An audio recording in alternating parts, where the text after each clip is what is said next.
Semakin banyak indikator, semakin pintar tradingan kamu. Atau justru semakin banyak indikator, semakin besar kemungkinan akun kamu hancur. Kalau chart, ya kan, kalau chart teman-teman itu penuh dengan RSI, MACD, stokastik, moving average, Bollinger Band, EMA, ya kan, dari EMA 9, 21, 50, atau 200 ya, dan masih sering loss. Nah, di video kali ini teman-teman wajib tonton nih sampai habis karena di video ini kita akan bahas kenapa terlalu banyak indikator malah justru bikin akun itu pelan-pelan habis ya. Nah, di video kali ini kita akan bahas secara tuntas.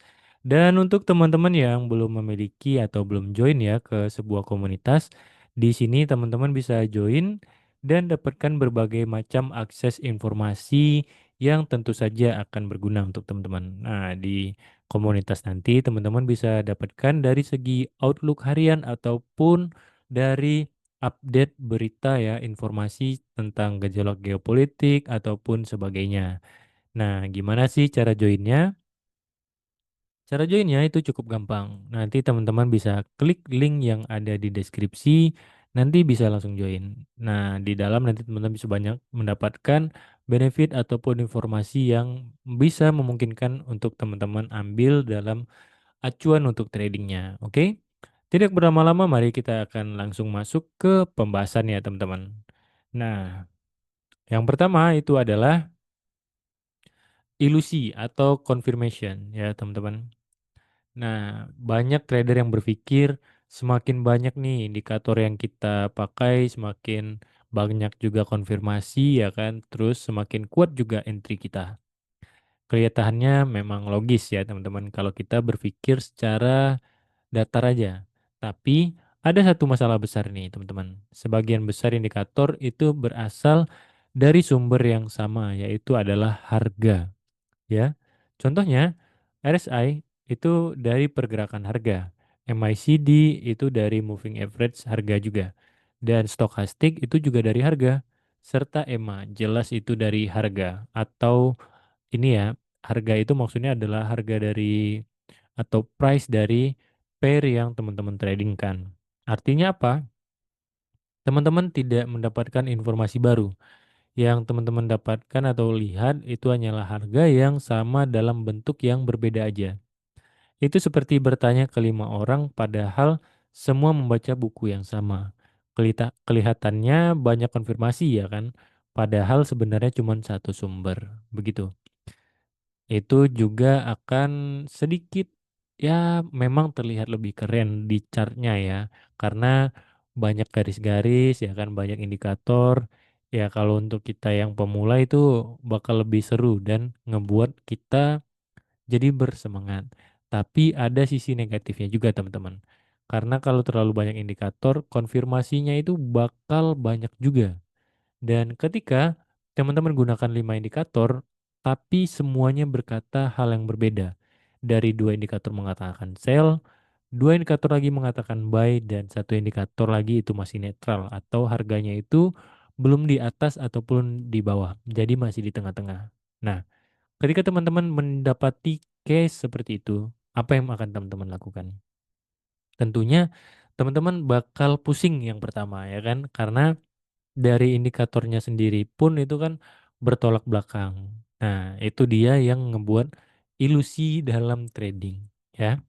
Dan selanjutnya itu adalah over analisis dan paralisis, teman-teman. Maksudnya apa? Semakin banyak indikator, semakin banyak sinyal yang bisa bertabrakan. Nah, seperti yang saya bilang tadi ya kan, bertabrakan. RSI bilang overbought ya kan, MACD masih bullish, stokastik mulai turun ya kan, EMA masih naik. Akhirnya ujung-ujungnya teman-teman bingung sendiri. Masuk atau tunggu atau batal. Nah, mana yang teman-teman pilih? Itu yang disebut dengan analisis paralisis, teman-teman. Ya.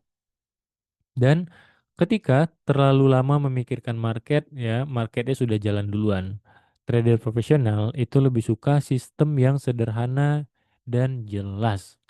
Karena di market, ya, kecepatan dan konsistensi itu sangat penting, teman-teman. Karena kalau banyak ya kan, kayak dari semua indikator yang teman-teman bisa pakai di TradingView ataupun di platform trading lain, itu kalau kebanyakan memang keren teman-teman. Tapi kalau kebanyakan juga itu kan konfirmasinya juga banyak. Dan exit dari cara menggunakan indikatornya itu kan juga berbeda-beda. Nah, itu yang ngebuat kita jadi pusing sendiri ujung-ujungnya. Dan ya apa? Kita ketinggalan momen yang seharusnya kita bisa dapetin momen itu untuk entry dan masuk. Ujung-ujungnya apa? Ya nggak ada ya. Kita bisa melihat aja karena dari indikator yang kita pakai itu bertabrakan. Ya. Dan indikator itu adalah lagging, teman-teman. Maksud lagging itu apa?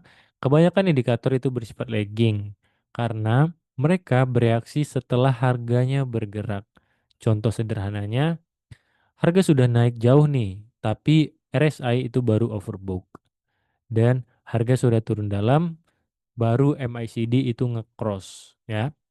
Kalau kamu atau teman-teman tunggu semua indikator itu sejajar sempurna seperti biasa, teman-teman itu bakal masuknya terlambat dan bakal ketinggalan momentum. Risknya jadi besar, ya kan? RR jadi kecil dan ketika market retrace, teman-teman yang kena ya, harusnya bisa profit malah loss. Masalahnya bukan di indikator, teman-teman, tapi cara kita menggunakannya. Kadang kalau terlalu banyak juga berlebihan itu nggak baik. Jadi gunakan indikator itu secukupnya dan gunakan yang paling nyaman yang bisa teman-teman gunakan. Jangan teman-teman gunakan yang aneh-aneh ya.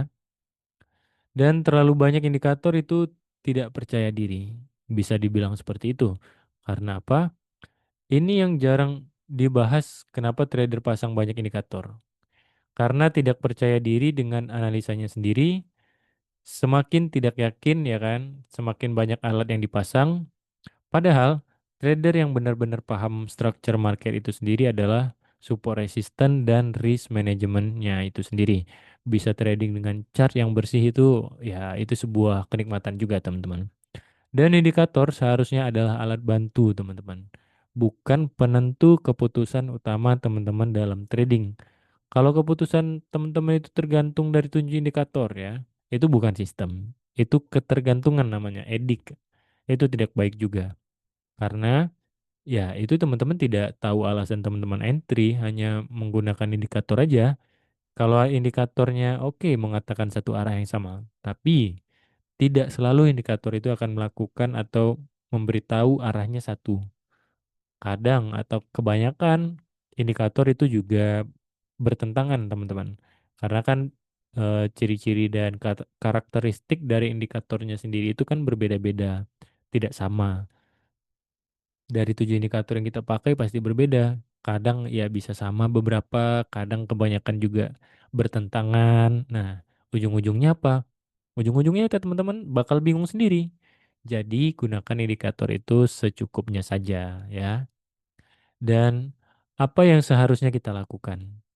Coba ini hapus semua indikator ya teman-teman. Sisakan hanya yang teman-teman rasa teman-teman nyaman. Terus pelajari dari structure market, area supply demand, likuiditas, dan risk to rewardnya. Nah, kalau teman-teman mau pakai indikator, cukup satu atau dua. Dan tahu fungsinya dengan jelas juga. Jangan berlebihan ya kan.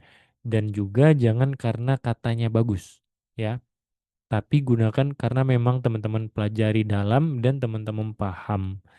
Trading itu bukan tentang membuat chart terlebih terlihat canggih, tapi trading itu tentang membuat keputusan yang konsisten, ya kan? Kalau kita tidak bisa menggunakan indikator itu dengan baik, ya udah cari indikator yang memang bisa teman-teman pahami dan mengerti 100% bagaimana indikator itu bekerja. Jangan karena terlihat keren, wih ini pakai keren banget nih ya kan, orang banyak pakai, jangan. Tapi cari yang memang benar-benar paham dan mengerti, begitu ya. Dan untuk penutup, chart itu yang rumit tidak menjamin profit ya teman-teman. Justru yang sering menyembunyikan kesalahan ya. Trader gagal bukan karena kurang indikator, tapi karena kurang disiplin dan manajemen resiko itu sendiri. Kalau hari ini teman-teman chartnya penuh dengan warna ya kan, coba tanya diri sendiri. Apakah itu membantu atau justru membuat teman-teman ragu? Semakin sederhana sistem yang teman-teman gunakan, semakin mudah teman-teman disiplin. Oke? Nah, begitu teman-teman. Jadi jangan terlalu banyak menggunakan indikator, tetap ambil aja seberapa yang teman-teman bisa ya kan, yang teman-teman benar-benar paham. Jangan sampai berlebihan, karena kalau terlalu berlebihan juga tidak baik, karena juga nanti dari konfirmasinya itu sendiri akan berbeda-beda, oke? Dan itu akan membuat teman-teman bingung. Nah, terima kasih untuk teman-teman yang udah nonton sampai akhir video ini, dan untuk teman-teman nih yang belum memiliki atau pengen join komunitas, teman-teman bisa join ke komunitas kita. Bagaimana sih cara joinnya Bang? Nah, cara joinnya mudah. Teman-teman bisa klik link yang ada di deskripsi. Nanti teman-teman bisa dapatkan linknya di sana ya kan. Nanti teman-teman join. Apa yang teman-teman dapatkan ya kan. Teman-teman itu bisa dapatkan dari segi informasi dan outlook harian yang teman-teman bisa ambil. Nanti itu bisa teman-teman jadikan sebagai acuan untuk teman-teman entry dan juga bisa membantu teman-teman. Oke? Sampai jumpa di next video berikutnya dan bye-bye.